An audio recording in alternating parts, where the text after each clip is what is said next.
Welcome everyone to our Learn More webinar series. Today's webinar will introduce us to Thomas More University's St. Elizabeth College of Natural and Health Sciences and help us learn more about what new and exciting opportunities are available for students interested in the college. Joining me today, I'd like to introduce and welcome Dr. Joe Christensen, Dean of the College of Natural and Health Sciences. Welcome, Dr. Christensen. Hello, thanks for inviting me. Yeah, not a problem. So let's start by talking about programming. What changes have been made to your degree programs over the past year? So our faculty are constantly tweaking their curriculum as we're looking at what's working and what's not working. And so I think that they are all sort of a living program. But the major changes that we've had recently are that we created a new master's program in public health. And as that program is getting off the ground, they have created a minor in public health so that students who have an interest in what happened with the pandemic and how environmental concerns impact the health of the people in the society and various social issues, you can get a taste of that with the minor in public health. We've also created a major and a minor in life sciences, which is a little bit broader version of a biology or a chemistry, where you're getting a sense of those courses. There's a little bit less math in those classes, and it's for people who are interested in working in a lab and being in a support role for other scientists and still being around the scientific community, but maybe not being deep in the thick of it. And we've created a physical science program so that, like the life science, there's a physical science version that would be a modification of the chemistry and the physics majors, so that people who have interest in those things can get a sense of that, do a major, help support labs, and still be connected to the physics and chemistry side of science. So yeah, I think that those would also be good programs for people to explore if they're interested in science communication. And so if they're interested in helping to communicate to the broader public what it is to be a scientist, this gives you a significant exposure to what those disciplines are without necessarily putting you on a path to go to graduate school or something along those lines. Yeah. Yeah, that sounds great. It sounds like you guys are definitely staying on top of trends and trying to meet students where they are. So are there any degree programs, and you may have touched on this just a little bit, that are coming soon or that you would like to highlight in particular? So some of the other minors that we have, we've just created a minor in astronomy. So we do have the Thomas More Observatory. We are continuing on with the monthly lecture series that people may have heard of. So typically during the semester from August to May, about every month, more or less, we try and do a public lecture that is followed by a trip to the campus observatory so that people can get a nice view of the night sky. If the weather's bad, we probably don't do the observing part, but we still have the lecture series. Our new physics faculty, his background is in astrophysics. Dr. Hinkle will be taking over the lecture series and has some interesting ideas for some talks with that, but that's part of how we created the astronomy minor. We found a lot of interest in that lecture series. In terms of highlighting, I think I might point out some of the programs that we have that have existed for a little bit. Biochemistry, for example, is a very popular major. We're getting more and more students in that every year. And so I would like people, if you have an interest in biochemistry, to check that out. That's through our chemistry department rather than through the biology department. But the biology department does have a couple of other minors. They have 4 or 5 different minors. I think since you mentioned highlight, I'll mention 2 of them. The marine biology one that is in conjunction with Newport Aquarium. And then there's a program in bioinformatics where they're looking at some of the bigger data and the computations that go around that. So if you have an interest in math and biology, that's an interesting option to have. We do have, I mentioned Dr. Hinkle earlier. His background is in big data in astronomy. And then in the math department, we have Dr. Jyoti Saraswat, who has a background in biological modeling. And in the biology department, we have Dr. Zach Taylor, who is the person in charge of the minor in bioinformatics. And so if you're interested in computation, if you're interested in mathematical modeling, especially for biological systems, then that's an interesting option for it that reaches across a variety of other disciplines in terms of sort of bringing some different ideas together. Yeah. I like that disciplinary approach. What support or advising is available for any pre-professional students? So for the pre-professionals, we have various options. Most of them are through the biology department. So they have pre-med, pre-dental, pre-veterinary. They also have a pre-pharmaceutical program for people who are interested in that side of things. We have some pre-physical therapy, and that can be approached either from the biology perspective or from exercise science. So we do have a program in exercise science and exercise and health strategies. And so some people come to us through that side of paying attention to how the physical body, the human body, interacts in the physical world. And so exercise science is an interesting way to go through that. But the pre-PT, the physical therapy can come either through the biology side or through the exercise science. We also have a pre-engineering program through the physics department, and that would cover mechanical engineering, civil engineering, electrical engineering, like that. We've had a few people ask us about pre-chemical engineering, but that would go through the chemistry department rather than the physics department.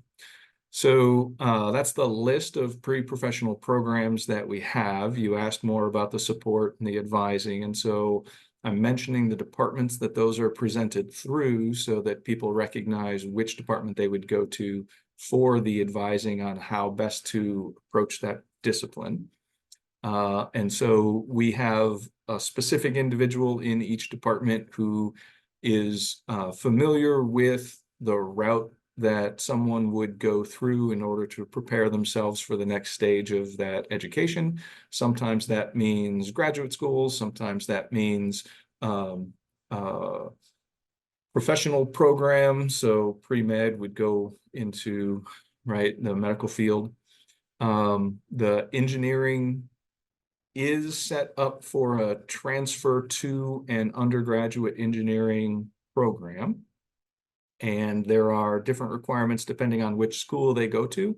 So that tends to be a longer conversation in terms of what are your long-term goals, what type of job are you looking for, what area do you want to live in, and that kind of impacts which schools we have considerations for, and that impacts what kinds of curriculums we want to have for it. So that would be like with the others, detailed conversation with an advisor in the area. So I'm not sure I can give you a this is how it works as much as here's who you can talk to, and they can help you work through your personal interests and your personal goals for your career.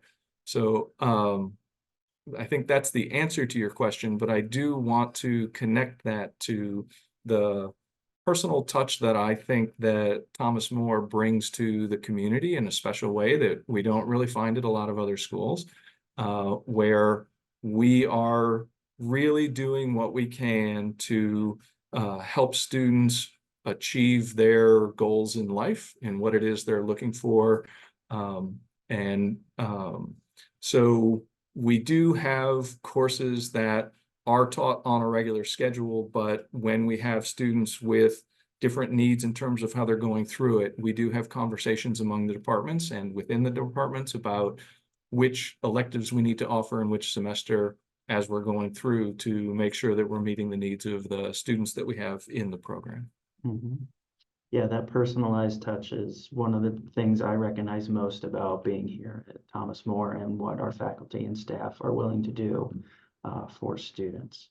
Yeah. So what does your college do to connect students with employers and prepare them for their future careers? I know you just touched on this a little bit. For example, though, are there any internships or experiential learning opportunities available for students in your college? Yeah, good question. So all of our all of our majors have some sort of experiential learning opportunity for the students. And it looks a little bit different in some of the different programs, but the physics, chemistry, biology group have student research projects. And so they are each affiliated with a faculty member, some research project that the faculty member is doing. Maybe we create a project for the individual student depending on their interest. Um, and then there are opportunities at regional science uh, I've lost the word, meetings, um, conferences, that's the word I wanted, sorry. So um, we do bring our students to regional physics, regional chemistry, regional biology, Kentucky State science conferences. We also, every year in April, have our student research forum where we have our students present their research as a poster session on campus so that generally other students, but also community members can come through and get a sense of some of the research projects that's happening. And so if there are high schools who are interested in looking at what college students are doing as junior and senior research projects, mostly, some sophomores also participate. We're looking at a new program to bring some freshmen into the research opportunities. But generally, it's juniors and seniors presenting at the Student Research Forum. You can reach out to us and we can let you know when the research forum is. It happens that it was this last Monday, so too late for this year, sorry. But every year in April, we do our student research forum across the entire campus, not just for our college, but our college contributes in significant ways to that. And so that would give people a better sense of what's happening on the student research side. I will also mention two other programs. So exercise science has a large number of co-op and internship opportunities. They work very hard to connect with, I think they said over 300 different organizations where they can place some people at co-ops and internships. We're not doing all 300 every year. We're rotating some students through, but there are a significant number of opportunities for the students in those programs. And then nursing, most of our nursing faculty also work at a regional hospital, and they all contribute to the clinicals that the nurses are required to go through for their education. While all schools offer clinicals in their nursing program, our school has tried very hard to keep those clinicals as in-person participation so that you're getting literal hands-on interaction with what those clinicals are like. We do recognize that some simulations will allow people to do some interesting and unique experiences, but we find that it is very valuable for people to see the complications that go with the real life experience of interacting with people with different backgrounds and unique situations and a variety of situations that can't always be simulated with computers. Yeah. Sounds like there are a lot of opportunities for your students. How could the public find out more about what classes might be required for each major? Sure. So I think that the most thorough way would be to go through our webpage, and there is an academic calendar under the registrar. So if you go into the menu and find info about the registrar's office, you can find a link to our course catalog. Um, there are also some brief overviews of each of the majors, also under the registrar. If you search on majors, you can find some information there. So some of that is accessible through your own searching for what kinds of things are required. Certainly the course catalog will have everything that you need that is required for every program. Mhm. On the other hand, our faculty are also very comfortable with and interested in, and would like to have asked me to invite you to reach out to the departments themselves. We often have students on campus. We're happy to take time out of our day to give you a tour of the department. We're happy to have students sit in classes so that they can see what it's like to be in our college classes, to get a sense of who the faculty are, to have conversations with that. We also have fairly regular meetings of our student clubs that go with each of the majors. And so that would be an opportunity to meet other college students and see what that community is like and what community they would be participating with on campus. I took a bit of a tangent there, getting into ways that you can experience the campus, but certainly the faculty are always happy to have conversations about what the opportunities are for the different majors, for the different minors, what kinds of classes you have. We do have online and can provide by email 4-year plans to see what a curriculum would look like. If you want to take that and compare that to other schools, that's certainly an option. So I think there's a variety of ways. The webpage does a nice job of finding things, but if you would like to reach out and have a in-person conversation, we are happy to do that. Awesome. Thank you. So is there anything that we haven't covered today from your College of Natural and Health Sciences that you would want to highlight as we wrap up here? So I do think that the sciences have traditionally done a very good job of representing. We have a large alumni base. The people who have finished our program and gone on to become professionals have come back to tell us how much they appreciate this or that aspect of the program. We use some of that information to reevaluate where our programs are and make sure they're still continuing to serve what people need out in the world after us.